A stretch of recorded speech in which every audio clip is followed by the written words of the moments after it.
So if I want to put a picture into here, you guys know, use your rectangle frame tool, draw off a picture frame, a bounding box, and then place an image into it. File and place. I'm just going to choose a random one for now. So the first thing to consider is when you make your bounding box, whatever size that you make it, you're going to need to resize your image, either larger or smaller. In most cases it needs to be smaller, right? The quickest way to do it is at the very top is the two auto fit content. Usually this one will give you the best results because it will fit it to the width of it. So all I'm doing is scaling up the image. You may then need to adjust the bounding box to make it larger to fit the size of it. Nothing we haven't done in graphic design 1 or 2 or previously. Here's the first problem that we have. If I just place this image into the text, what's wrong with that? It's covering up the text. So how do we fix covering up the text? What is it called? Text wrap. Turning on the text wrap. The quickest way, I'm not even going to open my text wrap palette. With the box selected at the very top, here's your text wrap that you can turn on. I'm just going to wrap it around the bounding box. When I do that, now wherever I place it, the text will flow around that text. So that solves that problem. Here's the second problem that I have. If I'm moving my image around, or excuse me, if I'm moving the text around, let's say I place it right here, and I start adjusting the leading, adding spaces, the text will move, but the image is going to stay on the same page. Not necessarily what I'm wanting to do, right? I'm wanting the image to stay wherever I put it. In the text that I give you, I'm going to tell you, like, let's see if I can find one. Here's one. This is where I want you to put this text because the image goes along with something within this, this paragraph, right? So the image matches the text that you're working with. So if I move the text, I want the image to move along with it as well. So let's pull this back up.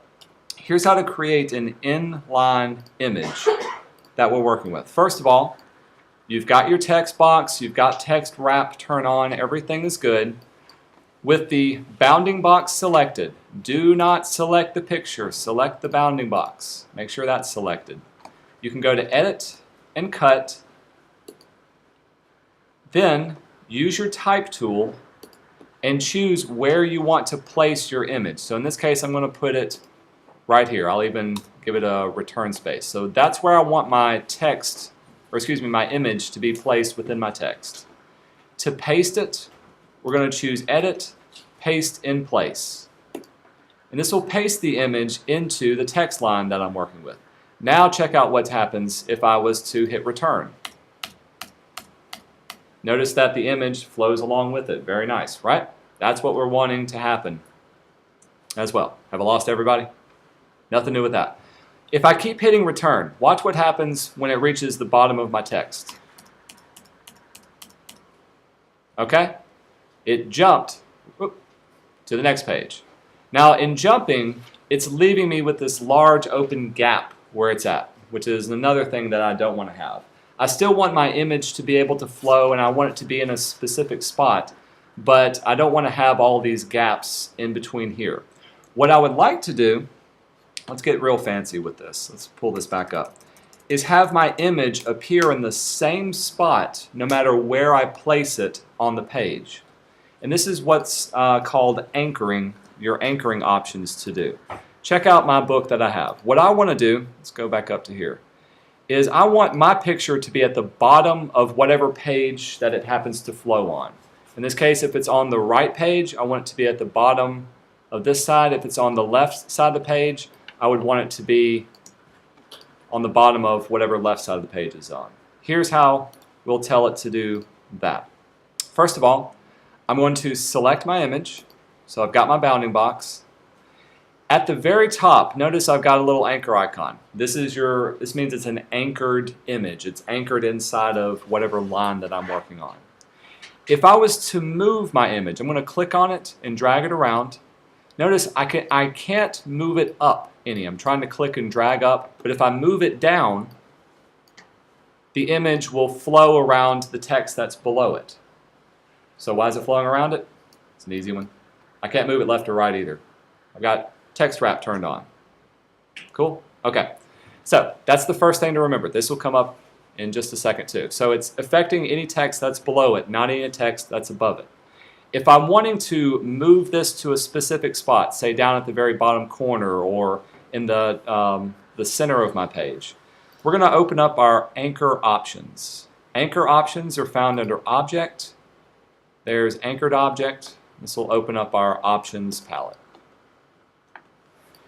And here's what we can do with the anchored image that's inside this line. By default, the position is going to be in line or above the line of whatever line of text that we're working with, right? That's why it's always staying inside the line. What we're going to do is we're going to set it to be a custom and have it relative to some other spot on the page. And once I do that, you'll see it's starting to jump around and move around. We're going to tell it exactly where I want it to be. Here's the way I like to set mine up. I'm going to keep it as simple as possible. You can play around with your positioning when you set yours up. I want mine to be relative to the spine of the text that I'm working on. So depending on what side of the page your image is on, it may change, but it's all going to be relative to the center point. Okay, so that's why I'm turning that on. Additionally, I can say what reference point I want it to be. So in my case, let's say I wanted this image to always be at the lower left-hand side of a right page or the lower right-hand side of a left page. So let's set that up.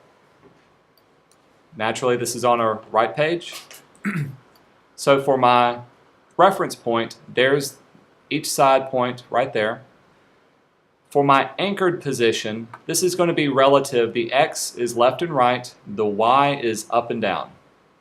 Basic mathematics. And you can anchor it relative to different things. I'm going to set it to the margins.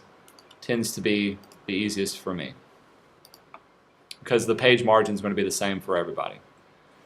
Once I set it to there, the X and Y offset, let's also set the reference points to be relatively the same too on the inside for both of those. Now I can adjust the up and down from here. So if I wanted it to be less, actually I need to set this to 0. You can see now that 0 reference point will be on this side because it's on this page. If it goes to the other page, it'll be off to the other side as well. Have I lost everybody so far? Essentially, once you place or anchor your image, open up the anchoring options and say where you want it to be on your page. Here's why it's important. Also, I'm going to turn off manual positioning in case I need to move it around or make a small adjustment. We'll say okay to that. So now check out what I have. Do you remember where I placed my image? It was actually placed right here, but it's being anchored to the bottom right side or bottom left side of my page. Now, if I was to move my text, let's choose my type tool, and start moving it, it stays in the same spot, even if it's moved down from there. So if I'm adjusting leading or if I'm adjusting the size of my font, that's why it's staying at the same point, because I've anchored it right there. Let me turn on my invisible or my hidden characters and show you another thing. So I can zoom in to see it. The hidden character, remember the paragraph is the end of the paragraph. It's hard to see right here. Let's see if I can space out. There we go. This little Y character is your anchor reference point. So wherever that anchor reference point is, that's where it'll indicate where to put the picture. Since it's on this page, it'll be there. Let's back out. I'm going to hit return until my reference point jumps to the next page. So keep going, keep going, keep going, keep going, keep going. All right, so there's my little reference point. It's about to go on to the next page. Okay. Automatically, it's placed at the lower right-hand side of that page. So no matter where it's at, the image will be anchored to that side of the page as well. Keep going, keep going, keep going, keep going. Flowing around, flowing around. Okay, it's about to jump to the next page. Boop. jumps over to that side as well. Lost everybody? Yeah. Okay, backing up. The main thing that you're going to be doing today is make a text box. Place your images inside there and find where you need to put the image in your story, and then anchor it to the text. Make sure it stays in the same spot no matter where you place it. Let's try it with our actual story we're working on. So I'm using War of the Worlds. I'll delete this away. First of all, inside of your text, like I said, I'm telling you where to place each of your images. Let's see if I can find where there it is. So I'm looking for in-text image, and then I give you the name of the image to work with. So if I needed to find where that's at, I just need to do a find, edit, and find and change. We're not going to change anything, but I'm searching for the word in text. I hit find, and it'll take me straight to, let's find the next one. There we go. It'll take me to where that image needs to be. Some of you may have 20 images, some of you may have 100 images. I don't think anybody has 100 images to work with. But this is the one I need to place inside of it. So let's place this picture into there. I'll get out of preview mode. First thing, set a text box. Drop in your image. In my case, I want number 3. So here's number 3. I've got it placed inside of here. Make sure it's the correct width, so I'm going to change it to the width of my box. Change the size of your image at the very top. Automatically fit it to content. And you may need to adjust the height of it as necessary. That actually turned out pretty good. Alright, once I've got my image box created, here comes the magic part. Select your image, go to Edit and Cut, then choose your Type tool and highlight where you want it to go. So I'm replacing that text and I'm pasting it into that place. Lost everybody so far? So far, so good. Once it's placed, you do need to turn on your text wrap just to make sure it'll wrap around. I didn't do that before. Now it's not wrapping around this text. Why isn't it wrapping around that text? What did I say? What text will it wrap around? Did y'all miss that part? It's only going to wrap around the text that's below it. So text wrap is only going to affect below text, the point that you place it in there. That's not what I want. I want to change up my anchor point. So I can go to, with it selected, Object, bring up my options, and you can set it to what I gave you on the page, turning on relative to spine. In my case, I'm keeping it on either one side or the other, and I'm making it relative to my page edge or my page margins.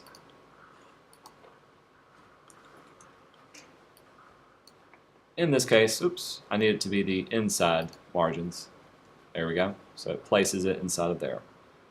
We'll say OK. Keep in mind, here is my text anchor point. So if I needed to move that around, I'll undo that.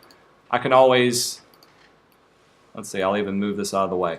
It's covering up text on this side. So if I needed to,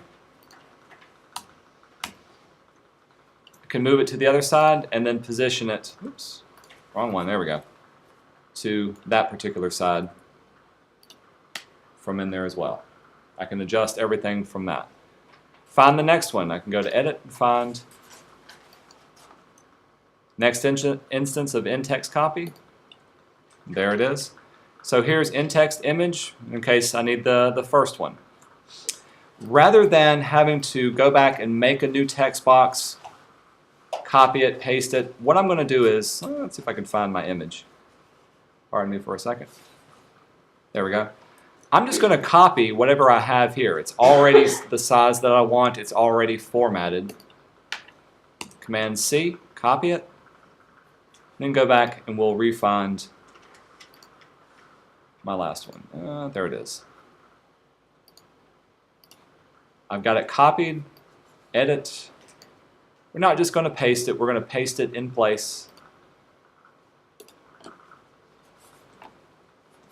Remember, it's going to be too much for the top, so we do need to place it down below. This is where you bring up your anchoring options. Object,